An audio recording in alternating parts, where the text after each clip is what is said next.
are the run clubs. Everybody and their grandmother are signing up to run clubs. It's the new dating app. It's the new social status symbol. The new cool for all health-conscious upper middle class individuals. Now, at the risk of triggering at least half of the internet population, here is an honest critique of run clubs, which is looking more and more like a fitness fashion trend than a health trend. Let's get into it. Yes, running can be healthy. Doing it in a group can be healthy and help you stay consistent. It's important to work on your cardiovascular health. If you love running, that's great. It's better to run than not run. Now that we've got that out the way, let's talk about what's actually happening with the run clubs in modern society. And the first thing that I'll say is that it's almost become a social status symbol to be part of these run clubs. When people join a run club, they usually have this running shoe, this running top, and I bought one of these myself and I don't even run. That's how much the fashion and the gear around that sport has become such an important part. We can even talk of the running class if you like. These are usually not people in the working class, it's people in the middle class, upper middle class that like to almost have that, ooh, I am health conscious, I care about my body. And in Korea especially, it is packed with people that are super fashion conscious, trying to display that they own this branded item, this branded shoe, who's got the better this, who's got the better that. And I wouldn't be surprised if this is happening all over the world. So instead of it being a genuine effort to improve your health and to build a habit that is lasting,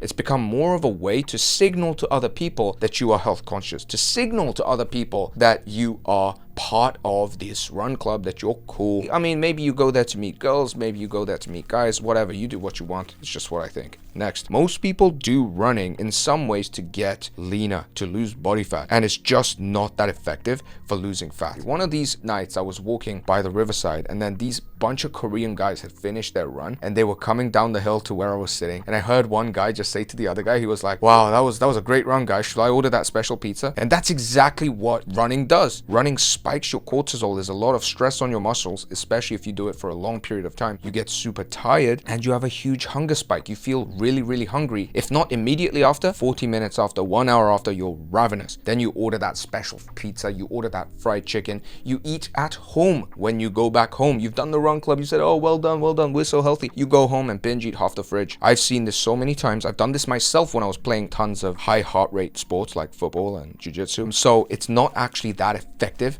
for losing weight. The next thing is that if you don't have your diet in the right place when it comes to getting enough protein, and if you don't do muscle training with the running, it's very easy for people that do sustained, prolonged running for long periods of time to actually lose muscles. In fact, if you see great runners, the best runners for medium to long distance, what is their physique? It's skinny. They don't have that much muscle, they don't have that much fat, and they're just skinny. If that's what you want, by the way, you can go for this. But for most cases, if you want a lean aesthetic build where you have muscle, you're preserving or even building muscle, then you must be, one, training in the gym to build muscle, and especially training in a way that builds those muscle groups that will make you look good. If you want my system to do that, by the way, you can grab Aesthetic Body Blueprint. It's the gym training system and the bodyweight training system for building that V-taper aesthetic body. And the next thing is you're gonna have to have the diet in place so you get enough protein so that all that running that could be catabolic and break down muscle tissue doesn't lead you to lose muscle and become skinny, or worse, become skinny fat. And that's the risk of just focusing too much on running. Next, so if running is not that great for fat loss and not that great for building and preserving muscle, then what is it good for? Is it good for your joints? Not really. Okay, a lot of people that do running for a long time and they don't have great physical condition, or maybe they're overweight, maybe they're not in great shape, that can cause a lot of stress on the joints, on the ankles, on the knees, on the hips, and even some people report back pain from prolonged running. I'm not saying it's going to happen to you. I'm just saying running can cause this strain on the joints, and people that have done a lot of running and marathon training many years down the line, they report a lot of knee pain, joint pain, and things like that. So while it can be a good way to increase your cardiovascular health, it's also not the most effective when it comes to having healthy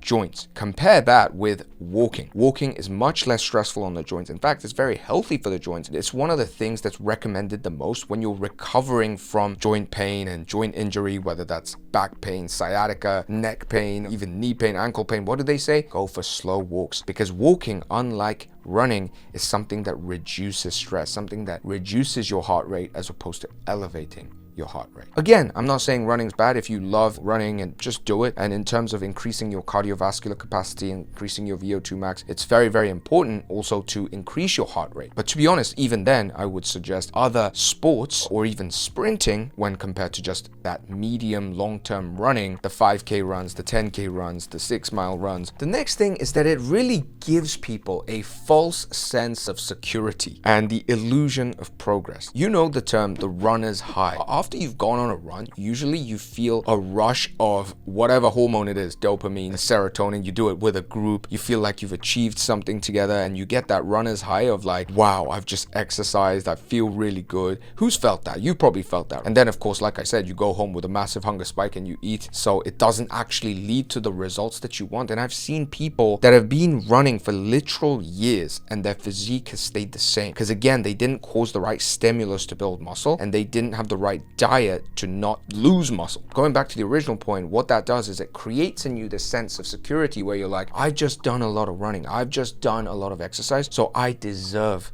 to eat that brownie. I deserve to eat a little bit more. And you have this, what I call the compensation effect, where because you've done that exercise and you felt that runner's high, you feel like you deserve to eat this extra bit. That extra bit is actually more in calories than the run that you did. This is why I stayed kind of chubby for over 5 years while playing hours and hours of football. Be wary of this kind of false sense of security and what I call the compensation effect, because running is one of the biggest ways people fall into this, thinking, wow, I'm doing something that's actually changing my body, except it's not really changing that much. And that leads us onto the next point, which is running is not very integratable into one's life. Lifting 3 times a week or just walking slowly on a daily basis, this is something that most people can do. Most people can find 3 hours in a week. Most people can go on slow walks where they listen to their favorite podcast, or they talk to their friend, or they, even take work calls or whatever the hell they do. They can do things together. Now, when you're running, the most you can really do is like listen to music at best. Most of the time you can't do running while you do other things. It's much more of a mental demand for you to go on a run in the rain, in the cold, than even just go for a walk or train in the gym. What that means is that while run clubs are hot and great in the spring and in the summer and in the autumn, usually attendance and consistency will fall in the winter times. So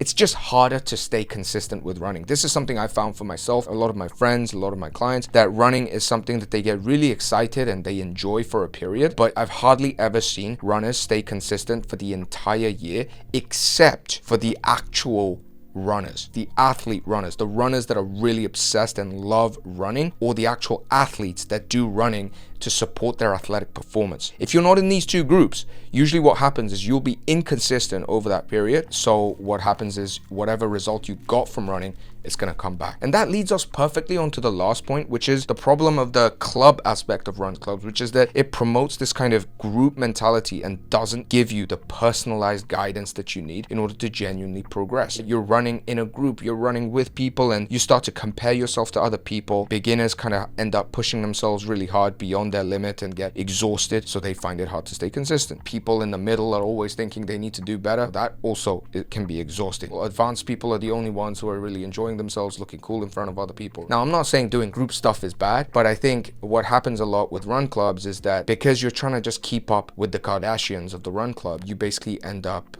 not getting the right amount of stimulus to really grow even in that field of running. If you love running, like I said, keep doing it. It's probably better to run than lie on the couch and do nothing and be a lazy bum. But if you asked me how you could build the body that you can truly be confident in, that looks good in clothes, out of clothes, that's also healthy, that protects against injury, then I would say train in the gym with weights and walk. Do that in a way that allows you to stay consistent, and do that in a way that makes you independent, not dependent on these clubs and things like that. And if you want that system broken down into step-by-step formula so you can build an aesthetic body in 3 hours a week, then grab Aesthetic Body Blueprint below. It's my system for doing exactly that. I hope this video helps you. If you love running, you don't need to quit running, and I'll see you next week. Bye-bye.